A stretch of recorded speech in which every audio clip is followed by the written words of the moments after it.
Now, throughout Jesus' life and ministry, he had to deal with demons.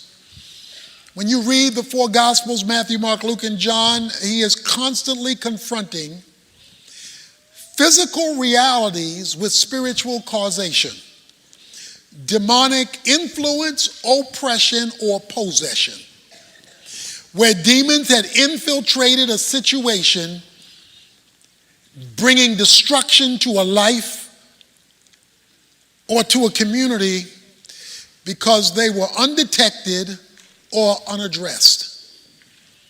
One of the more famous encounters of Jesus with demons is in Mark chapter 5. And that I want to use to bring this to your attention so that in case you are dealing with a demon in your life and did not know it, you can become both aware and acquainted and seek to address that undiagnosed cause of everything else that may be wrong. Jesus has crossed the sea in verse 1 of chapter 5 of Mark. He gets into the boat, and immediately a man from the tombs with an unclean spirit met him. He had been dwelling among the tombs. No one was able to bind him any more, even with a chain, because he had often been bound with shackles and chains, and the chains had been torn apart by him, and the shackles broken in pieces, and no one was strong enough to subdue him. Constantly, day and night, he was screaming among the tombs and in the mountains and gashing himself with stones. And the reality is, something is graphically wrong with him. But the root of his problem, it says, was an unclean spirit. That behind the craziness that we were looking at, that people observed, was something that you could not see. It was a spirit that was unclean.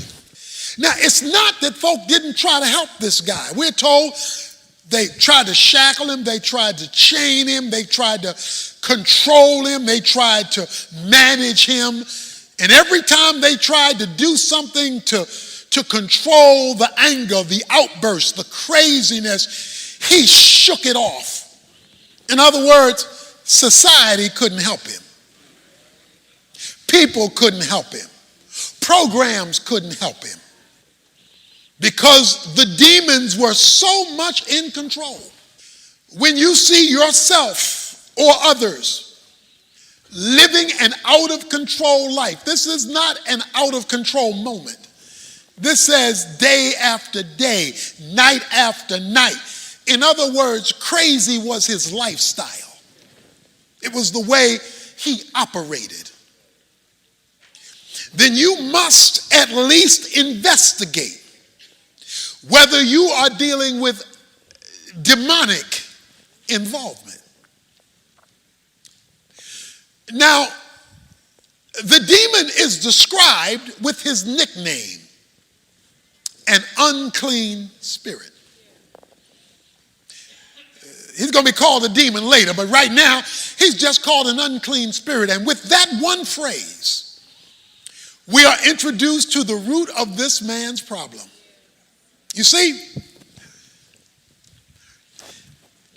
demons go where dirt exists. So they look for uncleanness to make themselves at home.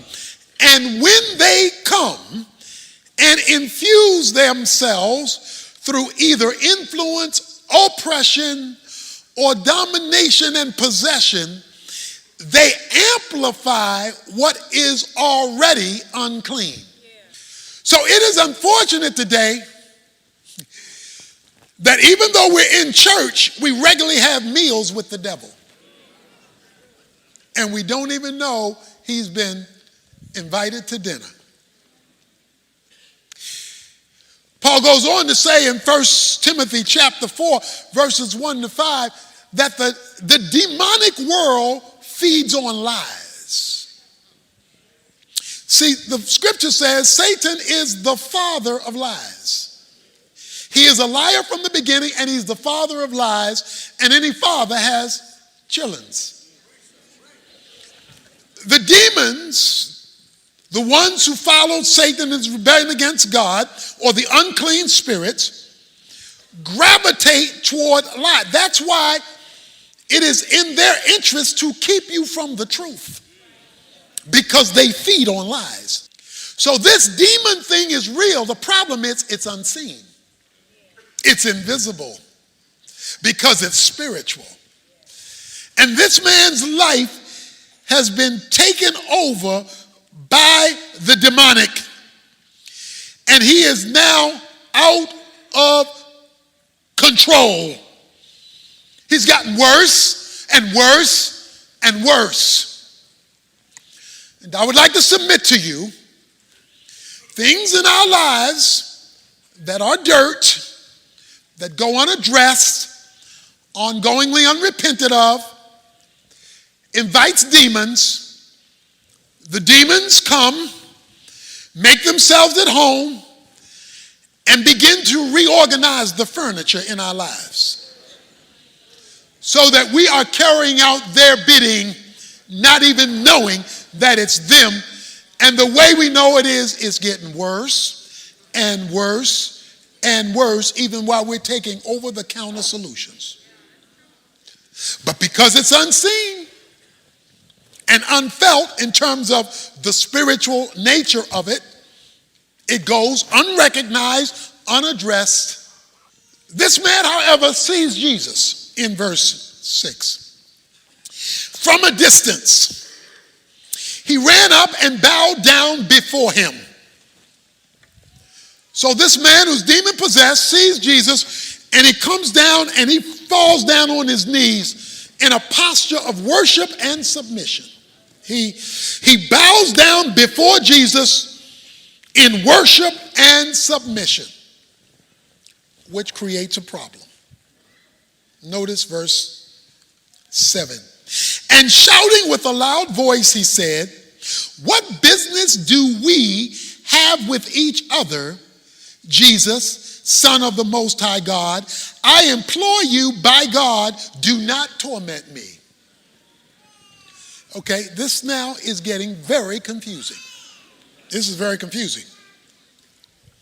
The man runs and drops down in a posture of worship. But then the man says,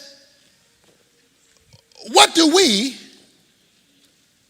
have to do with you?"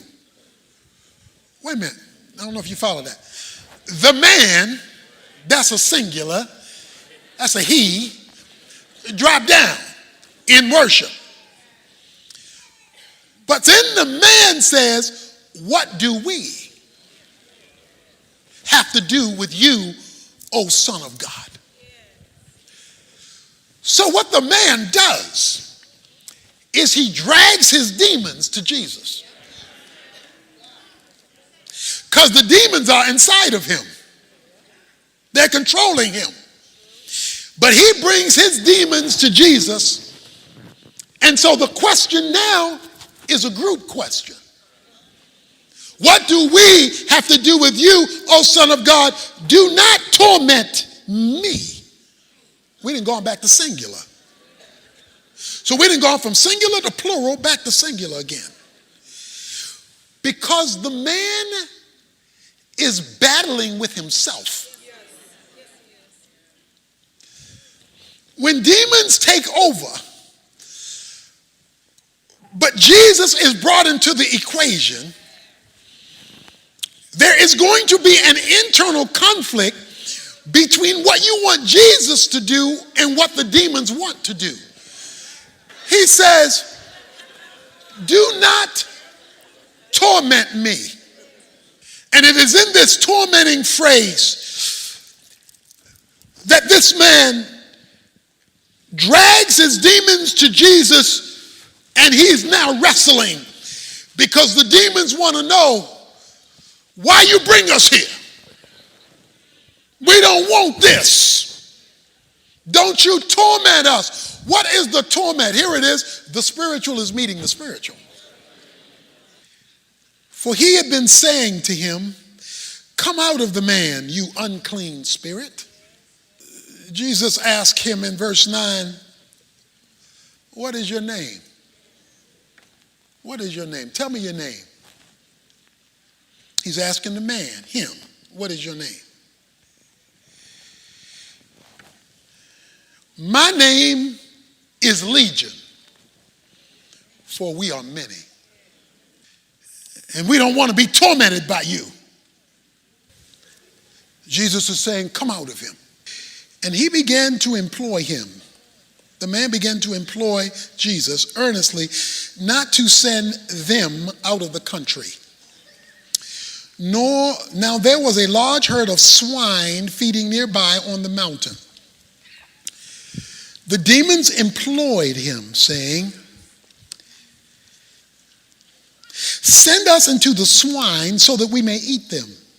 Jesus gave them permission, and coming out of the unclean spirits, entered the swine. The herd rushed down the steep bank into the sea, about 2,000 of them, and they were drowned in the sea. Oh, there's so much here. Number one, the demons asked for permission. That's because even the devil can't do anything without God allowing it. They asked for permission. And what they asked for is, if you're going to make us leave this man,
give us another place to go, because as you see in the movies, demons need hosts. They need something alive in order for them to express themselves, because they are spirit. They're invisible, although they are persons. They have intellect, emotion, and will. So they are persons, but they are invisible persons. And so they need a visible thing in order to express themselves on earth. So Luke chapter 11, verses 24 to 26 says that when they're in waterless places, that is places without life, where there's no water, there's no life. When they're in waterless places, no life, they're looking for a place. They've got to express themselves, and so when they see dirt in our lives unaddressed, then they come upon us so that they can express their uncleanness in our uncleanness, making our uncleanness worse than the uncleanness it was before they arrived. And so they express themselves in us. Jesus says, "Come out." They say, "Well, will you allow us to go to the pigs?" Why? Why did Jesus say you can go to the pigs? Simple. They're unclean animals. So he lets them leave an unclean man for an unclean animal, because they can only flow where there's uncleanness that goes unaddressed. When they enter the swine, they go hog wild and pig slop crazy. It says they run downhill and drown themselves. Because the goal of demons, one, is to always take you downhill. It is to devolve your life, defeat your life, ravel up and tie up your life, destroy your life. Demons have one goal, that is, you go down. And their ultimate goal is suicide. It says that the pigs went out down the hill and drowned themselves. The difference between the pig and the man is that the pig doesn't have a soul and the man does. So there was some resistance in the man that does not exist in the pig. So when they went to the unclean pig committed suicide. But Jesus comes along and he addresses it, because he addresses the spiritual cause, not merely the physical symptoms. The enemy looks for spaces, and we've all given him some at some time or another. He doesn't need a lot of space. He just needs it to be open and dirty. And if it is, he will seek to enter that space, bring his family behind him in order to bring demonic downturn into our lives.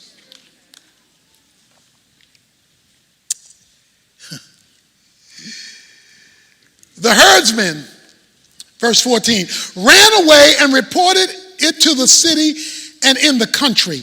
And the people came to see what had happened. And when they came to Jesus, they observed the man who had been demon-possessed sitting down, clothed and in his right mind, the very man who had legion, and became frightened.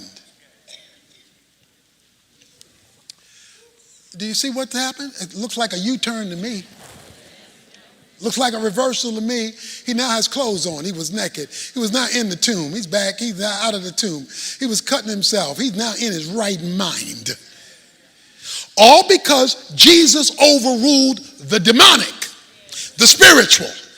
And when he overruled the spiritual, sanity came to the insane.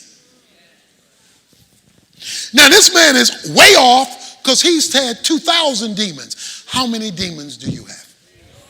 Or do I have? Maybe you only have 2. Maybe you have 200 or maybe 2,000. But the more the demon, the more the oppression, influence, and possession. Let's look.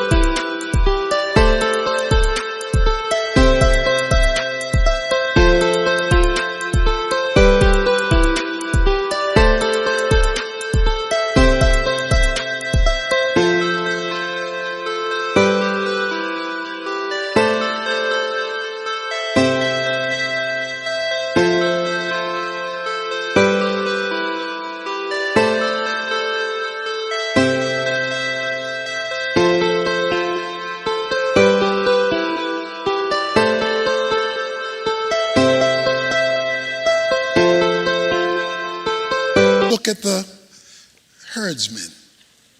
Verse 17. And they began to employ him to leave the region. They told Jesus, get out of here.